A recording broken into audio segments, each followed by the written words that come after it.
उपवर्गीकरणाच्या समर्थनासाठी जिल्हाधिकारी कार्यालयावर हिंदू दलित महामोर्चा।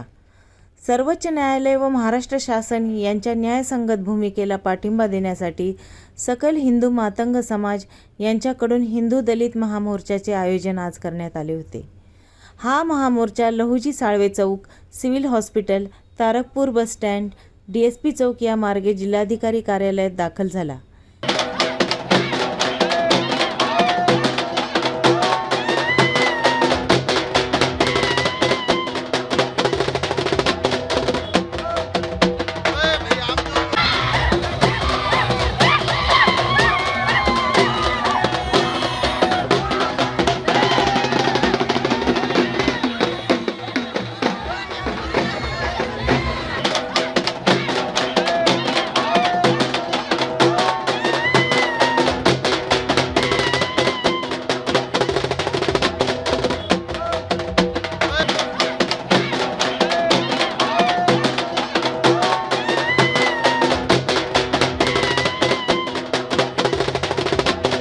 यावेळी मातंग बांधवांनी विविध फलक हातात घेतले होते।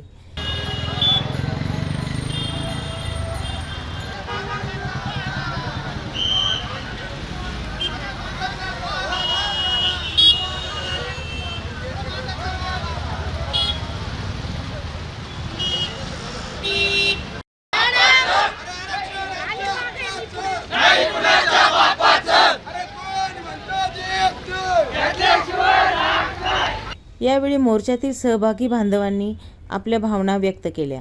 सर्वात प्रथम सर्वांना जय लवजी, जय भीम, जय शिवराय, जय श्रीराम। तर आज आपण पाहतात अहिल्यानगर जिल्ह्यामध्ये लाखोच्या संख्येने मातंग समाज हा रस्त्यावर उतरलेला आहे।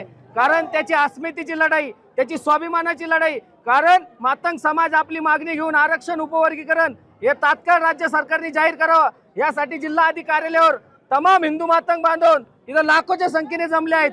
आणि आमची फक्त एवढीच मागणी आहे या सरकारला, कारण मातंग समाजाला न्याय प्रक्रियेमध्ये लवकरात लवकर दाखल करून आमच्या येणाऱ्या पिढ्या, आमच्या येणाऱ्या भविष्य हे उज्ज्वल करण्यासाठी सरकारने कटिबद्ध राहिलं पाहिजे। आणि माननीय या राज्याचे आपले मुख्यमंत्री देवेंद्र फडणवीस साहेबांना एक विनंती आहे, हा संपूर्ण हिंदू मातंग समाज तुमच्या सोबत आहे।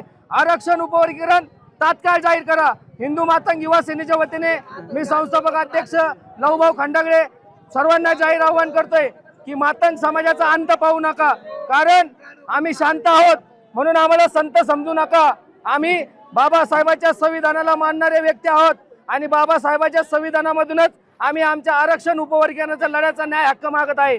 आणि सुप्रीम कोर्टाने जो आदेश दिला आहे 2024 ला की अनुसूचित जाती जमातीचं आरक्षण उपवर्गीकरण जाहीर झालं पाहिजे, तर सरकारला एवढीच विनंती की आपण तात्काळ अनुसूचित जाती जमातीचं आरक्षण उपवर्गीकरण लागू करा आणि मातंग समाजाच्या येणाऱ्या पिढ्यांचं भविष्य उज्ज्वल करा। एवढंच सांगतो आणि थांबतो।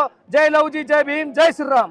आज ही अवकड वर्गीकरण आरक्षणासंदर्भात हा जिल्हाधिकारी कार्यालयावर जो मोर्चा निघलेला आहे, अवकड वर्गीवारी ही झालीच पाहिजे आणि आरक्षण हे आम्हाला हे मातंग समाजाला भेटलंच पाहिजे।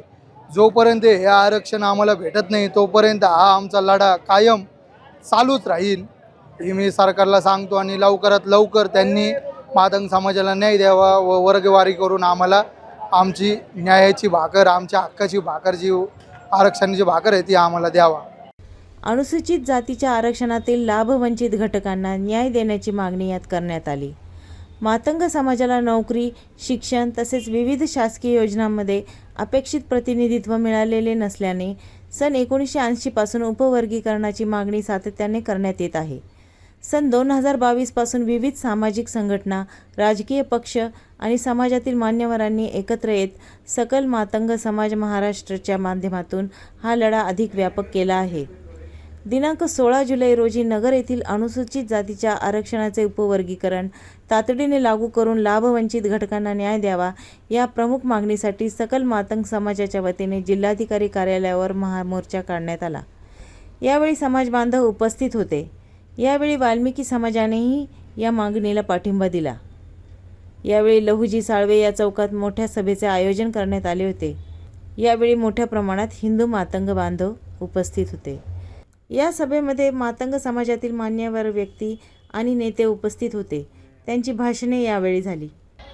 आम्ही सगळ्या समाजाच्या वस्त्यामध्ये जाऊन रात्रंदिवस फिरलो. आया बहिणीने आम्हाला सगळ्यांनी सहकार्य केलं आणि जी टीम तयार झाली होती, मग आपले गणेश भाऊ घोरपडे असतील, पंडित सर वाघमारे असतील, अंकुश मोहिते असतील, आमचे रामभाऊ वडागडे असतील आणि सर्व सहकारी भारत पवार असतील, या सर्वांचं आमच्या विनंतीला मान देऊन आपण मोठ्या संख्येने याबद्दल जमल्याबद्दल आपल्या सर्वांचं पुन्हा एकदा आभार मानतो. थांबतो. जय लवजी. त्या ठिकाणी सुशिक्षित झालेत आणि कुठल्याही अशा धमक्यांना घाबरत नाही. ते म्हणतात ना की अरे अंधाराला घाबरत नाही, आभाळाची साथ आहे. अंधाराला घाबरत नाही, आकाशाची साथ आहे. कोणाच्या बापालाही घाबरत नाही, ही मातंगाची जात आहे. आणि म्हणून कोणीही आम्हाला त्या ठिकाणी घाबरवण्याचा प्रयत्न करतात. काय करतात अमित भाऊ या ठिकाणी संविधानिक पद्धतीने न्याय हक्काची लढाई लढतात. त्यांना धमक्या देतात, त्यांना त्या ठिकाणी फोन करून अर्वाच्य भाषेत बोलतात, त्यांना जीव मारण्याची धमकी देतात. आमचे लोकप्रतिनिधी मातंग समाजाचे जर आमच्या मातंग समाजाचा आवाज बनवून तिथे सांगतात तर त्यांना त्यांच्याबद्दल वाईट शब्द बोलतात.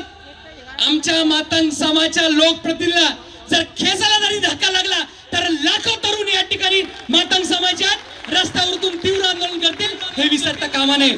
समाजाचा इतिहास आपल्याला माहिती आहे, सगळ्यांना माहिती आहे. आम्ही जिल्ह्यात जे मांग पेटलाय ना, इथं जे 70, 80, 65 वर्षाचे पुढचे वयातले मंडळी आहेत त्यांना सगळ्यांना माहिती आहे, बाकीच्यांनी फक्त ऐकलंय. पूर्वीचा मांग आणि याच्यात अहिल्यानगर आणि कोल्हापूर, सातारचे मांग फेमस होते. दुर्दैव आपण किती पाहिलं नाही. इंग्रजांना माहित होतं म्हणून आपल्याला गुन्हेगार ठरवलं. 20-20 फुटाचे 8-8 फूट जाड भिंती असलेले उभे भिंती चढत होता हा माग. आणि दरोडा वाजून ढोलवाजीत सांगायचा, पाडव्याला दरोडा पडणारे एका गावकऱ्याची हिंमत होत नव्हती. ते रक्त तुमच्या आमच्या चढ साहेब, हे विसरता कामा नये. आणि हा माग आवी भाऊ हा पेटून उठलाय, हा आता विजायला पेटलेला नाहीये. अरे हम हक मांगने से नहीं मिलता, हक मांगने से नहीं मिलता, हक के लिए जागना पड़ता है, हक के लिए जागना पड़ता है. इतिहास उन्हीं का होता है जो अन्याय से लड़ना जानता है. अरे अन्यायाच्या विरुद्ध संघर्ष करायचा आमच्या पातळीला पुजलेलं रे. आम्ही भेट नाही कोणाच्या बापाला. जे आमचे विष्णुभाऊ सांगत असतील, बापाचा बी बाप आला, फक्त हलग्या नाही तिथे एवढं. एकीकडं पण रस्त्यावरची लढाई लढत असताना लोकप्रतिनिधी म्हणून विधानसभेत आम्ही आवाज उठवतोय. या ठिकाणी फक्त एवढं सांगू इच्छितो की आपण घेतल्याशिवाय राहणार नाही आणि सरकार आपल्याला आरक्षण दिल्याशिवाय राहणार नाही. महाराष्ट्राचे मुख्यमंत्री आदरणीय देवेंद्र फडणवीस हे आपल्या बरोबर आहेत आणि ज्या पार्टीचा कार्यकर्ता म्हणून मी काम करतो, भारतीय जनता पार्टीचा, ही भारतीय जनता पार्टी आपल्या बरोबर मातंग समाजाबरोबर राहणार आहे. या ठिकाणी आवर्जून सांगतो, फार भाषण करणार नाही. येणाऱ्या लवकरच आपल्याला आपलं आरक्षण, आपला हक्क आपल्या पदारात पडल्याशिवाय राहणार नाही. इतिहासातलं फक्त एक उदाहरण सांगतो.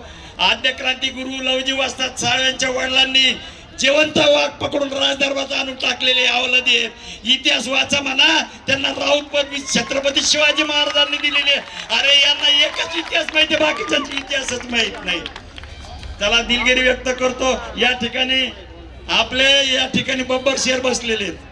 ही पंजे उघडीत नाहीत, आपल्याला पंजे उघडायची वेळ येणार आहे. आई भाऊनी सांगितलं, तुम्ही नुसते पंजे नुसते डारगाळी फोडा, पंजे उघडानी माणसं बसलेले आहेत. तुम्ही फक्त पाठीवर हात टाका, बघा आम्ही बी काय करतो सारे. आणि त्याची तुम्ही म्हटलात आई भाऊ, सुनील भाऊ, या ठिकाणी नगर जिल्हा अक्षरशः पेटून उठलाय. मला पुढची पिढी जगवायची आहे, पुढच्या पिढीला या आरक्षणाचा फायदा करून द्यायचा आहे. म्हणून आज आम्ही आमचं काम धंदा सोडून या ठिकाणी उन्हात बसलेलो आहे. त्यामुळं या वर्गीकरणाची लढाई खऱ्या अर्थानं कधी चालू झाली, का चालू झाली, ही तुम्हाला आता सांगायची गरज नाही. कारण फेसबुक, युट्यूब उघडलं की सगळा इतिहास त्या ठिकाणी येतो. मग विष्णू भाऊंचं भाषण येतं, खंदारे साहेबांचं भाषण येतं, घोडेंचं भाषण येतं आणि खाली कमेंटही येतात. कमेंट थोड्या वाकड्या तिकडे आल्या की आपले लहुजींचे वीर त्याला काय जोडल्याशिवाय राहत नाही. त्यामुळे आपला समाज किती जागृत झालेला आहे हे त्यातनं दिसतंय. पण मी बांधवांना तुम्हाला सांगणार आहे की आपला समाज खऱ्या अर्थानं हा इतिहास, हिंदुत्ववादी समाज असलेला आपला इतिहास आहे. आज मला अत्यंत आनंद आहे की वाल्मिकी समाजाने सुद्धा त्या आझाद मैदानात हजारोच्या संख्येनं त्या ठिकाणी उपस्थित राहून या आरक्षण उपवर्गीकरणाला पाठिंबा दिला, आज तो वाल्मिकी समाज या ठिकाणी आहे. आज मादिगा समाजानेही या आरक्षण वर्गीकरणाला पाठिंबा दिला. मादिगा समाजाची काही मंडळी व्यासपीठावर आहेत. आज या 59 जातीतल्या अनेक मंडळी, मग खाटीक समाजाची काही मंडळी आहेत, ती येऊन भेटली. त्या दिवशी त्या खाटीक समाजाचे आमदारही माननीय महाजन साहेबांना भेटून त्यांनी त्या ठिकाणी आरक्षण उपवर्गीकरणाला पाठिंबा असं सांगितलं. त्यामुळे मातंग समाज जागृत झालाय का? जो 100% जागृत झालाय, तो जागृत होता, जागृत राहणारच आहे. पण त्याच्याबरोबर आमच्या सगळ्या जाती जागृत झाल्यात नाहीये. आम्ही आमच्या हक्काचं मागतोय, कुणाचे ओढून घेणार नाहीये. आपल्याला आवर्जून सांगतो की या आरक्षण उपवर्गीकरणाची सुरुवात या महाराष्ट्रात झाली 2 वर्षापूर्वी. मला अत्यंत आनंद आहे, तुमच्या सर्वांच्या आशीर्वादानं या 28 तारखेला माझे 2 वर्ष या विधिमंडळातली पूर्ण होत आहेत. आणि त्या 2 वर्षापूर्वी पहिल्यांदा त्या विधिमंडळात आरक्षण उपवर्गीकरणाचा विषय मी मांडला आणि 1-1.5 वर्ष कुणीही त्या विषयात हातच घातला नव्हता. कारण आरक्षण उपवर्गीकरण हे एवढ्या झपाट्याने पुढे जाईल असं वाटलं नव्हतं. पण तुम्ही लक्षात घ्या, 2 वर्षात बागवे साहेब, 2 वर्षामध्ये सरकार भारतीय जनता पार्टीचं आल्यानंतर RT ची स्थापना झाली. RTच्या माध्यमातून 25,000 पेक्षा जास्त आपले विद्यार्थी MPSC UPSC ला बसले आणि आपली नाशिकची पहिली कन्या UPSC पास झाली. तिचा सत्कार आपण 1 ऑगस्टला करतोय. त्याचबरोबर महात्मा फुले महामंडळाला, पण त्याही महामंडळाला याच सरकारनं जास्तीचा निधी दिला. लिडकॉम सारखी चर्मकार महामंडळ आहे, त्यालाही याच सरकारनं खऱ्या अर्थानं चांगला निधी दिला. याच सरकारनं अनेक महामंडळांना जे 59 जातींसाठी काम करतायत त्या सगळ्यांना सामावून घेतलं आणि सगळ्यांना एकत्र करून खऱ्या अर्थानं पुढे जाण्याची भूमिका घेतली. तेच हे माननीय देवेंद्रजी फडणवीस यांचं सरकार सगळ्यांसाठी काम करतंय. आणि आमचा विश्वास आहे येणाऱ्या काळामध्ये हे आरक्षण उपवर्गीकरण सगळ्यांच्या संमतीनं चांगल्या पद्धतीनं जाहीर होल्याशिवाय राहणार नाही. काल माननीय फडणवीस सरकारनं वाल्मिकी समाजासाठी एक खूप चांगला निर्णय घेतला. जेवढे वाल्मिकी समाजाची लोक आहेत जे आरोग्य खात्यात काम करतात त्यांना 350 स्क्वेअर फूटचं घर त्यांनी मोफत देण्याचा निर्णय केला. तुम्हा सगळ्यांना माझी कळकळीची विनंती आहे, हात जोडून विनंती आहे, तुम्हा सर्वांच्या पाया पडून माझी विनंती आहे की बाबांनो, ही वेळ आलेली आहे. स्वस्थ बसू नका, आळस करू नका, कारण सांगत बसू नका. कारण हीच ती वेळ आहे. आम्हाला आमच्या भावी पिढीला घडवायचंय. या राज्यातल्या मांगोड्यामध्ये कलेक्टर, कमिशनर, डॉक्टर, इंजिनियर, वकील घडवायचे. ती ही संधी आलेली आहे. त्यामुळं कसलीही कारण सांगत बसायचं नाही. ज्या ठिकाणी, ज्या तालुक्यात, ज्या शहरामध्ये मोर्चा असतील त्या ठिकाणी आपण सर्वांनी त्या ठिकाणी उपस्थित राहा एवढी विनंती या ठिकाणी करतो. सर्वोच्च न्यायालयाच्या अनुसूचित जाती जमाती उपवर्गीकरणावरील ऐतिहासिक निकालाने राज्य सरकारांना आरक्षित प्रवर्गामध्ये सर्वात मागासलेल्या जातींसाठी स्वतंत्र कोटा तयार करण्याची परवानगी दिली आहे. यामध्ये उपवर्गीकरण करण्याचा अधिकार राज्यांकडे दिला गेला आहे. सर्वात वंचित समुदायांपर्यंत अपेक्षित लाभ पोहोचावेत हे सुनिश्चित करण्यासाठी राज्यांना आता अनुसूचित जाती म्हणजे शेड्यूल कास्ट आणि अनुसूचित जमाती शेड्यूल ट्राईब्स याद्यांचे उपश्रेण्यांमध्ये विभाजन करण्याचे घटनात्मक अधिकार दिले गेले आहे. यामुळे सर्वांचे लक्ष राज्याचे मुख्यमंत्री देवेंद्र फडणवीस यावर काय भूमिका घेतात याकडे जनतेचे लक्ष लागले आहे. यावेळी शासनाने चालू पावसाळी अधिवेशनात अनुसूचित जातीच्या उपवर्गीकरणाचा निर्णय घेऊन तो तात्काळ लागू करावा, लाभवंचित समाज घटकांना अतिरिक्त मागासलेपणाचा लाभ द्यावा, तसेच आरक्षणातील अनुशेष भरून काढावा अशी मागणी करण्यात आली.